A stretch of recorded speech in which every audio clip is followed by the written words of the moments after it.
PS5! The PS5! PS5, 1 month in review. We're going to be talking about the console, the accessories, and the games themselves. Let's jump into it. Here we go! So first off, let's talk about the console. So the PS5 launched on November 12th in Japan, Canada, Mexico, Australia, New Zealand, South Korea, and the United States. And in November 19th, it launched everywhere else. Now, this report is coming from VG Charts. It's a third-party analytical website that actually tracks the business sales from all of these companies. And so they actually reported that Sony sold around 2.1 to 2.5 million consoles on the first week of its launch for both. And this is combining both the November 12th and November 19th release date. 2.5 million consoles? Yeah, and here's another thing. They all sold out like that. And of course, Sony had day one in stock online, major retailers, and even in some stores, but like really rare because of COVID. Really, everybody was on the hype train. But was it worth it though? I guess we were all expecting it. With every major console, GPU, phone, whatever type of accessory it is, there's always some sort of bug or glitch that makes it not work or not run as smoothly. And well, the PS5 had a big one. A few days after the launch of the PS5, some reports started coming up on Twitter and on other news sources that their consoles had actually started to turn off and couldn't turn on. Every console has a game breaking bug or glitch that causes consoles to start to brick. And well, the PS5 had a big one. Yeah. With this bug, some users started to report that if you put the PS5 into rest mode, the console would not boot up. Yeah, it would not turn on. What happened is that I'm playing a game, running perfectly fine, everything's going perfect. And then I want to go out or I want to go to sleep. Well, I put my console on rest mode. Sony actually introduced rest mode on the PS4, and it's actually a really good system to where it saves power, it runs updates in the background, and it also doesn't keep the console on at its full power. But with the PS5, they actually went more in depth with rest mode. But of course, issues came up. So a lot of people just like me wanted to play my old PS4 games because I have a pretty good category of old PS4 games. So Sony actually had support for plugging in an external hard drive that had saved PS4 games that you had probably from your PS4 Pro or PS4, and you're actually able to plug it into your PS5 and play those games off the hard drive. Well, that had bugs as well. People were reporting that their consoles were starting to have to reboot, just like how it would after being left on rest mode and you tried to play a game, causing them to factory data reset their PS5 or reboot it, having to rebuild their database, or just leaving their consoles flat out bricked. So up until today, 3 major updates have been given to the PS5 that fixes a lot of the bugs. The first update fixed system performance overall. It also fixed some issues with Wi-Fi connection to the Wi-Fi routers, some data transfers from PS4 games, and also some text input in some PS4 games as well. The second update also fixed system performance overall. It also fixed an issue where installed disk versions of the games were sometimes deleted, and an issue that prevented the PS5 controller from being charged while in rest mode. And this latest update that dropped on December 9th, 2020 fixed system performance overall, of course, and an issue where users couldn't download games because the only queued download or view details option was displayed was also resolved. These last couple of updates, I actually have not experienced a single issue with my PS5. I've been playing it like normal, everything is going fine. But there's one thing that might annoy a lot of people. There's a loud noise coming from your console, this PS5, and Sony has been pushing this console to be is literally just a quiet machine, and personally, yes, this thing is quiet. It is insane. My base PS4 legit sounds like it's about to take off every time. I would turn it on, and now my brother has it now, and every time I'm hearing him play 2K in his room, it legit sounds like it's about to explode. It's a ticking time bomb. A lot of people can say, hey, if you clean your console, maybe it will, not be so loud. But anyways, so there is a big coil whine issue with the PS5, and it especially happens when they're playing graphically intensive games like Demon Souls. So for example, I have had this issue. I remember the very first day that I started playing my PS5, Jonathan was here at my house and we were playing Astrobot in my living room, and so then all of a sudden everything just went quiet because we were going into the game, and then all you hear is a loud Now I still have this issue. I actually still hear the coil whine go off every now and then when I'm either downloading a game or I'm either playing a game like Assassin's Creed Valhalla, for example. I play that game all the time. Love Assassin's Creed. You should play it. But for some reason that thing just starts sounding off. Now I know a lot of these issues also happens with some graphics cards I've read online, but this is actually an issue I was not expecting with the PS5. Also, another issue that the console has as well is that the disk drive is really loud. For example, obviously digital console people don't have to worry about that, but if I plug in a game to boot it up, the disk drive is so noticeably loud. It legit sounds like it's one of the fans from the PS4.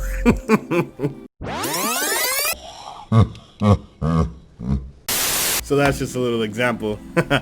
And that usually happens when you're either trying to boot up a game or you're trying to download a game. So for example, I actually just deleted Ghost of Tsushima, and now I reinstalled it just now so you guys can see how loud the disk drive is. I mean, listen.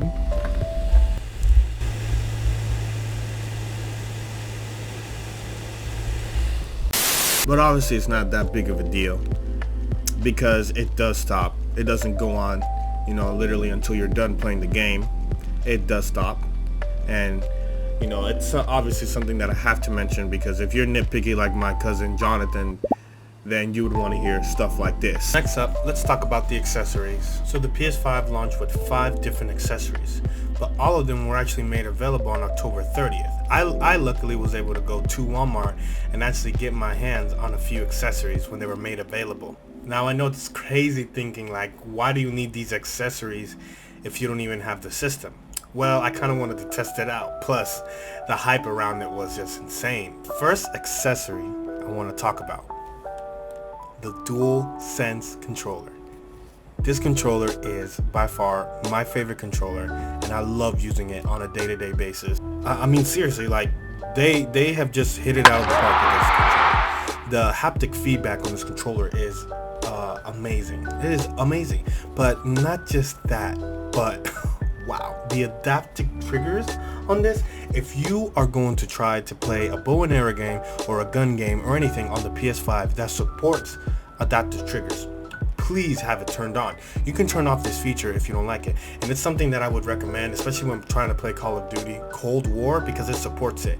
And wow, it is amazing when you're shooting like a shotgun, or you're shooting a SMG, or even a sniper rifle. They all have different tensions on the right trigger right here on R2, and it's actually really cool that they do that type of stuff, because it's almost like you're bringing these type of games to life. I know we saw Nintendo go into the haptic feedback route with their Switch controllers, their Joy-Cons, but we also see Sony implementing it on the PS5 controller, and wow, it is such an amazing thing. They also have added a mute button. to the controller as well. You can see it right here. So if you press the controller button, the light actually turns like a light orange. And if you turn it off like that, your mic is unmuted. And this is that type of stuff that really makes the controller pop out. They also were able to hide the light that will be really bright and stuff from the PS4 controller that a lot of people actually didn't like. So instead of having the light here, they actually hid it under the pad right there, and they actually made it look pretty nice. Another big inclusion that they added to this controller is the USB-C port. We're starting to see a big trend in the technology industry right now, where a lot of things are heading towards the USB-C route, and it's actually really good because it charges yourself a lot quicker. We saw Nintendo actually already implement it in their Nintendo Switch console, which you actually charge your Nintendo Switch with the USB-C cable.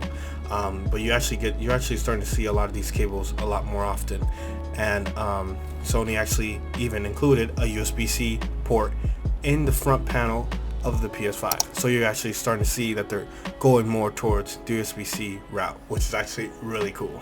Yeah, also one big thing, this is a heavy boy. This controller is pretty heavy, but it makes sense because of all the different mechanisms and stuff that they have inside of their controller. After having this controller for a month, I still stand by what I say. This controller is by far one of my most favorite controllers. I love this controller. You know, having the adaptive triggers on, I would say, single player games is super immersive.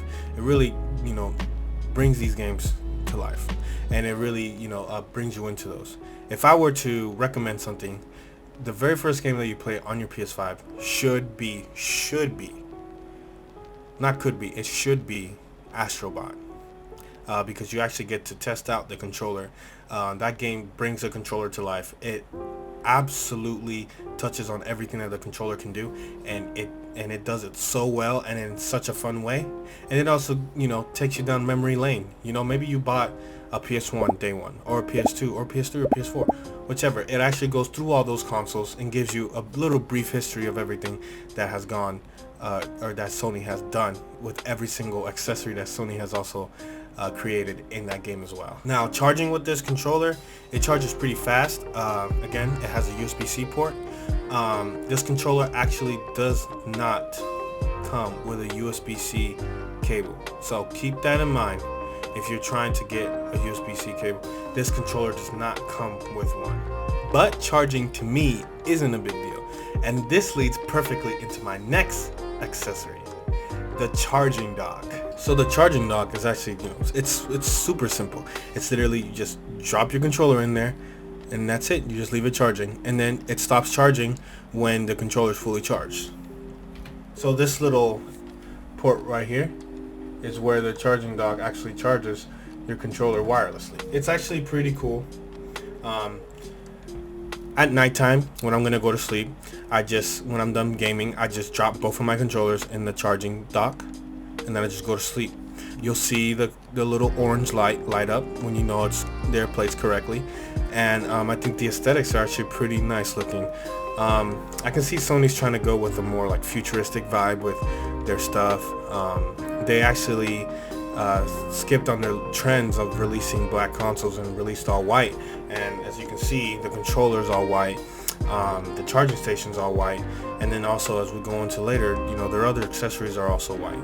But a lot of people actually have mentioned that the charging dock kind of looks like a little miniature PS5. And I mean, if you can see it, you can see it. It's not really something I see that much, but I think it's a really good thing. I personally think that this is a really useful device, especially if you have more than two controllers.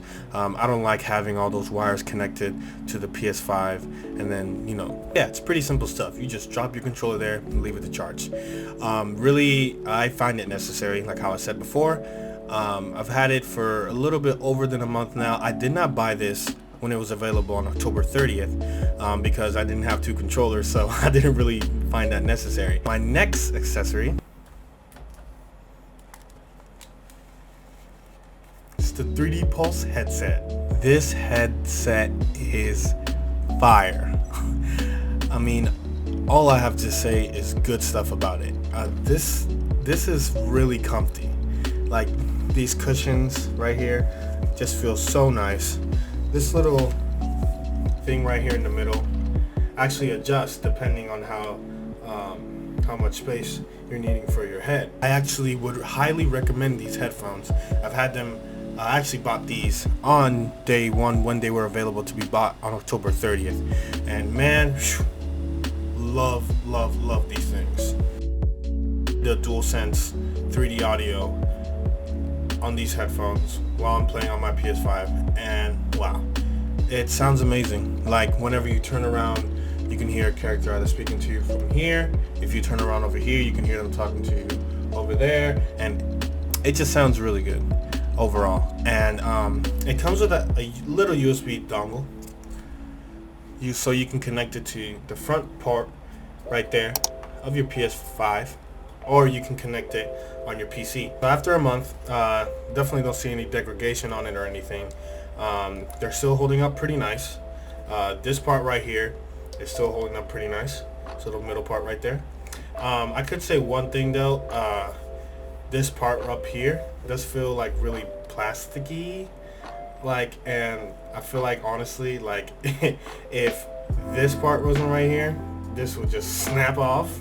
But I mean, honestly, like, the aesthetics of these, like, they just look so nice. Like, they look so futuristic. So right now I'm talking to you with the headset mic, the built-in mic that's in the headset. And honestly, the mic sounds pretty good. Like, I'm not gonna lie, like, when I'm on Discord and I'm just walking around my room, like, trying to clean up some stuff or whatever, just chatting with my friends, I actually switch the mic from my mic that's here on my table over to the mic here on my headset. Alright, so the next accessory I regret buying. It's the PS5 camera. Oh, this PS5 camera has dual lenses, so it can actually better capture you losing the 12-year-olds on Fortnite. I'm just kidding. No, these dual lenses are actually pretty neat. It actually does better capture you when you are actually gaming. And really, this camera is actually, it's a decent camera. Cameras really used to capture, you know, those moments when you're gaming, you know, how like people live stream and other stuff like that. That's really what the camera's for if you're trying to live stream from your PS5. And you know, I personally live stream from my PC, but not everyone has a amazing PC like how I have. Not trying to brag, but this PS5 is the closest you can get to a pretty decent gaming PC, like a gaming beast, like how my boy Jonathan has in this previous video. Go check it out. Sony actually has like a pretty cool app called the Share Factory that you can actually customize your clips and everything that you have gotten while you were gaming. So you can also remove yourself from the background. Like, let's say I want to be in Florida. Boom, Florida in the background. But I mean, I bought this like 2 days after I got my PS5. This I've used once. You know, I wanted to see how it was, like how this camera worked, how nice it looked.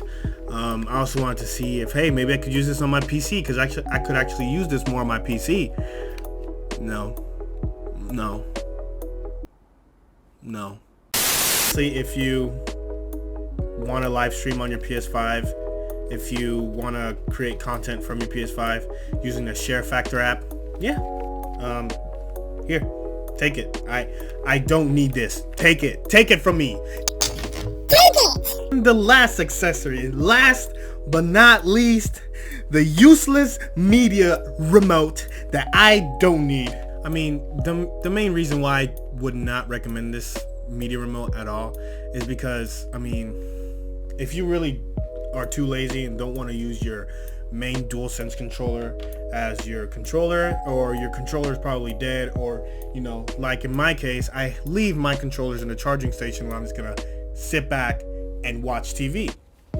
Well, I use my normal Samsung remote. A lot of 4K TVs nowadays have built-in integration. Like this right here, this controller right here works perfectly fine on the PS5. So why would I need to go out and spend like $20, I think it's how much it costs, to go and get this remote when I have a perfectly good usable one right here too? Don't get the meter remote. Don't get it. Please don't. So to rank the accessories out, very first one I would recommend everyone to get is definitely the 3D Pulse headset. It is amazing. I love it. Next one I would recommend is definitely a second DualSense controller. It's definitely like it's something that I would recommend mainly because the DualSense controller is just by far the most amazing controller I have ever played with. Next one I would definitely recommend for sure is the charging station, especially if you have more than one controller. Keeps everything neat, looks beautiful. It just fits in perfectly, especially if you're trying to go to a more futuristic, looking vibe, tech vibe, in your household. It looks really nice. And should I even mention the last two, the camera and the media remote? I mean, like, if you really want to stream for your PS5, get the camera. It's perfect with all the stuff that it has. It's really good, but if you don't plan on streaming from your PS5, then don't get it. And of course the media remote if you really need it that much. And lastly, let's talk about that gameplay though. So for the gameplay, I'm gonna show you clips from a few games that actually released for the PS5 on launch day, and I'm also gonna show you a clip from my favorite PS4 game and how well it runs on the PS5. First game I'm gonna show you, Spider-Man Miles Morales. I know this can be up for debate, but I personally think that this game is better than the first one.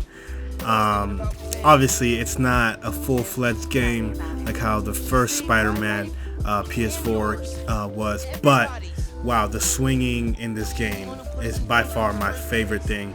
I thought I had fun swinging around as Spider-Man in the first one, but in this one, wow, just the tricks and everything that you can just do midair, it's way much more fun than how it was in the other one. Well, since this is a 1 month review, this game actually just recently got a patch update that actually gave it 60 frames per second mode with ray tracing. So this actually is the 60 frame per second mode with ray tracing enabled, and it actually gives me high hopes for the future of Sony games and other games that are coming for next gen consoles, especially the PS5, that take full power, or they actually use the full power of the console, because wow, this game is just beautiful.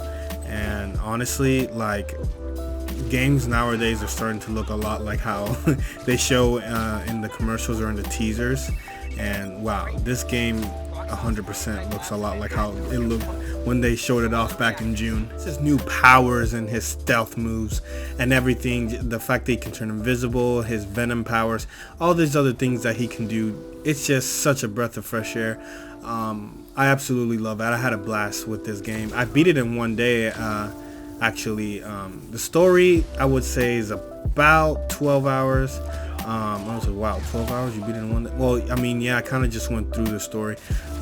Like how I said, the game isn't like a full-fledged game like how the first Spider-Man was, but wow, this game is amazing. It did launch with bugs, and it did launch with other things like that weren't at its best, but right now, this game is perfect. I definitely give it a 9 out of 10. Actually look forward to Jonathan's review on this game, his full review, when it does come out eventually. But wow, all I can say is, if you get the PS5, play this game. Most definitely play this game. This game I'm showing off here is Spider-Man Remastered, and it's the original Spider-Man game from the PS4 remastered. And wow, this game actually looks a lot like the Miles Morales game. Now, it's not that game entirely, but wow, this game is so much fun. And hey, this game actually just recently also got a 60 FPS ray tracing mode also. And wow, like it really just shows how beautiful it is. And of course I captured it in the performance mode in 60 FPS. Really jumping from the Miles Morales game over to this, like the swinging just was not the same. I immediately was like, oh my god, I just want to fast travel to wherever I have to go to. Nah, I'm just kidding. Like, swinging is still fun in this game, but you know, it does not beat Miles Morales at all. But anyways, I'm not talking about that. Really, like the visual enhancements, the lighting effects, a whole bunch of other stuff that they really added to this game that made it look a lot better. I just genuinely just, you know, fell in love with this game back when I got it. Because when Activision had the Spider-Man license, you know, like with Spider-Man, like the second one, Spider-Man 2, oh, love that game. I thought that was the perfect Spider-Man game, honestly, but you know, when I played this game, they just nailed everything. Like they just really nailed what it feels like to be Spider-Man, and wow, this game really got that. They really got that. Currently, you can only get this game if you get the Ultimate Edition of Spider-Man Miles Morales. You can't buy it standalone on the PlayStation Store for the PS5 currently, as the filming of this right now. But I'm pretty sure down the line, like probably in a few months or so. Honestly, I think like maybe in the summertime, or maybe even pushing it as far back as, you know, the wintertime. Next year, 2021, is when they'll probably have this standalone release in the PlayStation Store. But for now, honestly, it's just for, you know, people that buy the Ultimate Edition. But hey, like I beat this game again earlier, and earlier this year I beat it like around the beginning of quarantine, because I just love the story so much, and I was like, hey man, I'm playing this game again. I don't care, it's that worth it. Plus, you know, playing it again just to see the new Peter Parker, his new face model, honestly, like it's worth it, because it just adds a totally different look into the story of Peter Parker from the original Spider-Man PS4 game. I personally think, you know, it'll grow on you. I know a lot of people didn't like the change, but honestly, it will grow on you.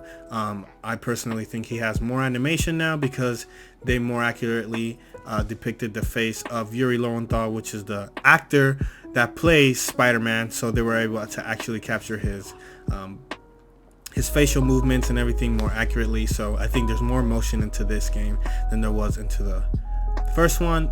But, you know, that's just my opinion. You know, you can have your own. But honestly, you will end up liking it just like how I did.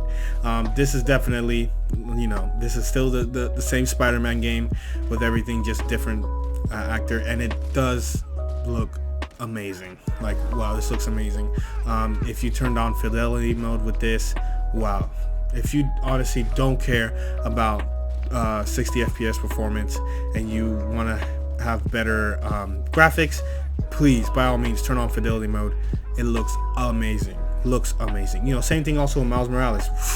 That game looks amazing with fidelity mode turned on as well.